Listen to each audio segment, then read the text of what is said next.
Kabrigada, kaugnay po ng Konghe Pachoy na sineselebrate ho natin ngayong araw. Selebrasyon ng Chinese New Year's dyan sa Binondo, Maynila, abay dinagsa. Yan ang balita mga kabrigada, hatid ni Brigada Jigo Custodio. Ibrigada mo! Brigada Live Report! Tuloy-tuloy ang makulay na selebrasyon ng Chinese New Year sa Binondo, Maynila ngayong araw. Buhay na buhay at dagsa ang mga nakikisaya sa samot-saring aktibidad. Kabilang sa pinagkakaguluhan ng mga tao ay ang Dragon Dance at Far Dance sa bawat kanto ng Binondo. Sa Ongping Street, pila ang mga tao kung saan nakahilera ang mga tindahang nag-aalok ng iba't ibang pagkain tulad yan ng tikoy, hopya, prutas at iba pang Chinese delicacies.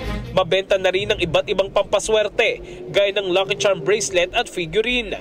Mamayang alas 2 naman ng hapon, gaganapin ang inaabangang Wooden Snake Parade na magsisimula sa dating post office site at dadaan sa makasaysayang mga lansangan ng Binondo.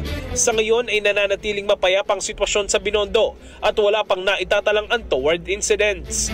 In the heart of changing lives, ito si Brigada Jigo Custodio ng 105.1 Brigada News of Manila, The Music News Authority. Bagong-bago Brigada Balita Nationwide. Ang bahaging ito ay hatid sa atin ng DriveMax Herbal Capsule. Lalaking angat, tumatagal.